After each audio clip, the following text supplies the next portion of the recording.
naman ulit, no? Binigyan tayo ng chance na from the very start, alam ko mananalo ko sa laban na ito dahil nagtrabaho ko eh. Huli ko bilang mayor at mas alam ko yung terrain ng Caloocan kaysa sa kanya.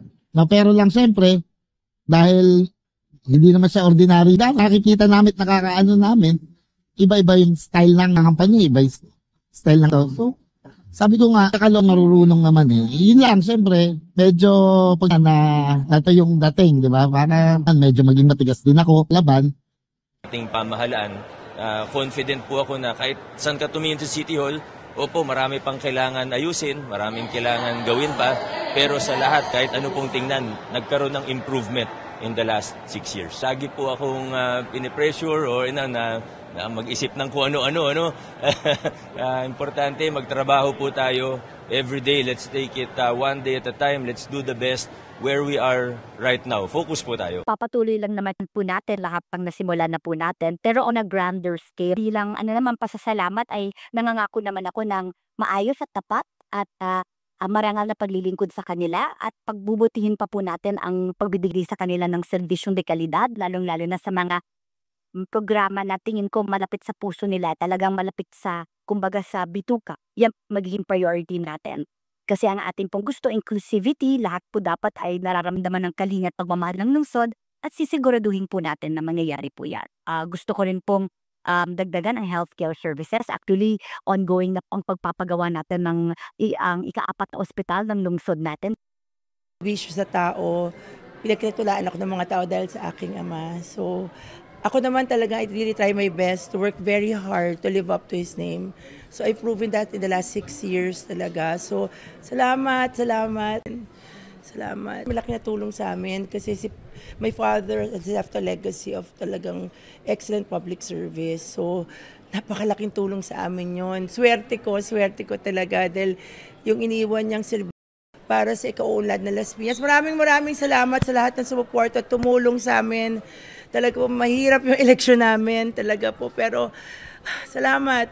Maraming salamat sa lahat ng supporters namin. Majority of members of the City Council, thanks again to the people of Manila. We are willing to serve them. So, yung pagkakabati-bati, I think, una ko na munang panawagan ito sa ating mga mamamayan. Opo, tapos na po ang eleksyon. Yung mga nagkontrapartido, magkatapat ng ilog, magbati-bati na po kayo. Tapos na po ang halalan. Nagpasya na ang taong bayan and overwhelmingly binigyan tayo ulit ng pagkakataon. So ang panawagan ko na lang sa mamamayan, magbati-bati na po tayo, wag na po tayo mag-iwaiwalay. At the end of the day, tayo rin ang 5 days of campaigning, nandito na tayo. This is the birthday wish. Nakataba ng puso kasi nung tumakbo po tayo ng 2013, noong 2019 at ngayong 2025, lagi hong nag-grant ang birthday wish ko. Isang bagay na natutunan ako sa Senado na kailangan laging may open line, laging may room for communication. Kasi paano namin bibigyan ng solusyon ng mga problema kung hindi kami mag-uusap? Ako, more than, hindi changes eh. It's more of enhancement. Yung mga programa na nasimulan ng daddy ko, na tinuloy din naman ng mga kapatid ko, including Mayora Abby. Aking tapat at higit pa sa sapat na paglilingkod. At syempre, sa aking mga kababayan, na yung tiwalang binigay nila sa akin mula noon hanggang ngayon, ay talagang pinakaiingatan ko.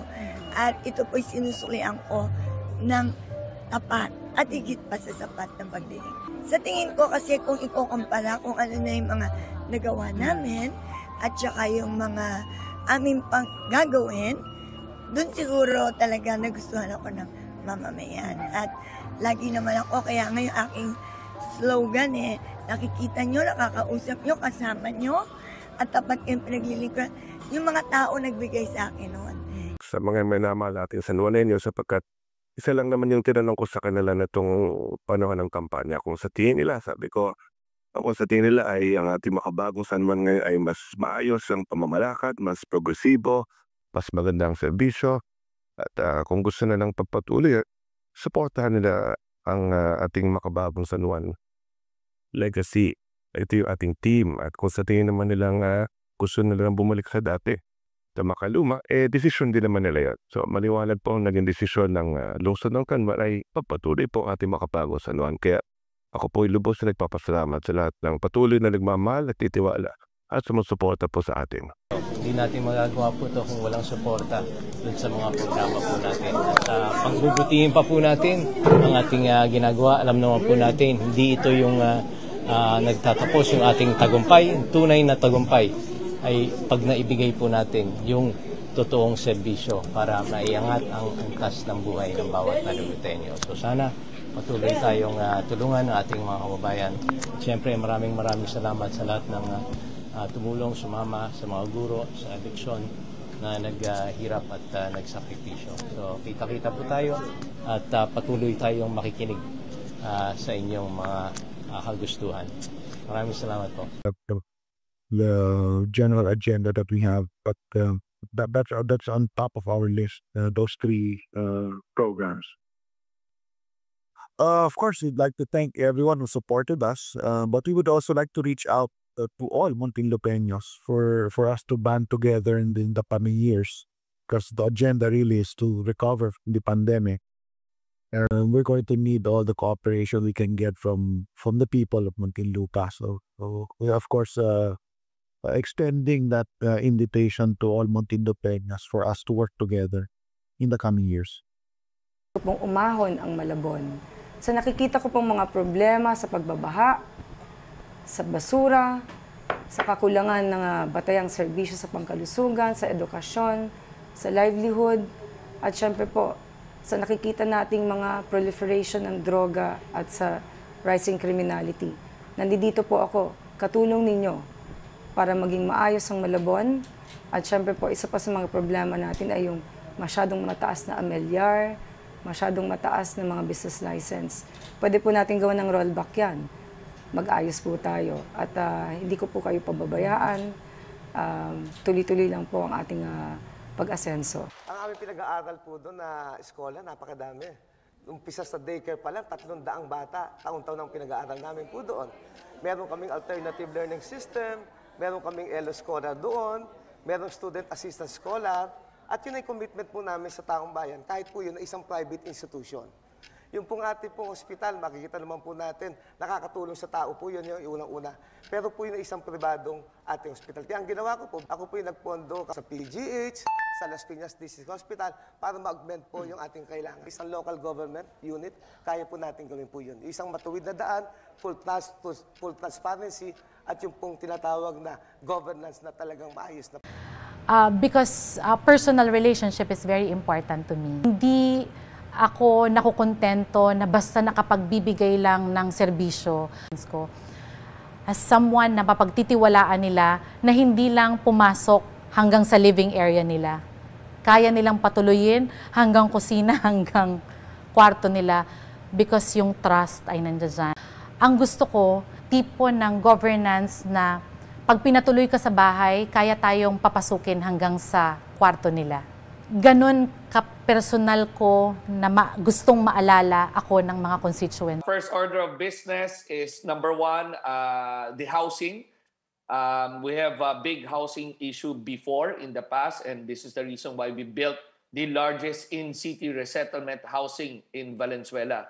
So we will continue the Galing Pook Awardee Disciplina Village, and we will continue this by building additional housing facility. That's one among the many others that I've been preparing already to launch. We still have a couple of families that we need to relocate, and we need to give them shelter. After winning the election, ang eleksyon ay isang araw lang. Para mas mapaunlad natin ang ating lungsod, kailangan magtulungan tayo. Siguro nakita ng Marikina yung kabutihan, yung sincerity dun sa gusto naming mangyari sa ating lungsod. And it's pinagdaanan namin is very, very complicated. Kapag malinis ang intensyon mo sa bayan, ikaw ay magiging, makikita ng tao yon, mananalo. Ako, tulad ng sabi ko, I'm here to work for the people. I'm here to work for Marikina. And for it to be better. So, yun lang yung focus ko. Go, go, Boteros! Hindi natin isisigaw ang aking pangalan dahil ang labang ito ay hindi ko personal na laban. Laban ito ng ating bayan.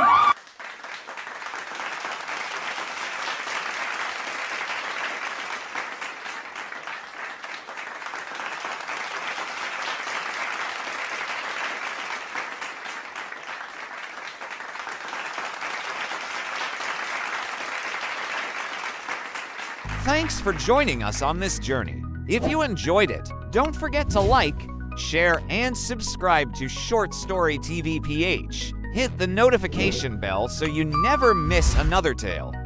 Until next time, keep your imagination alive and your stories close.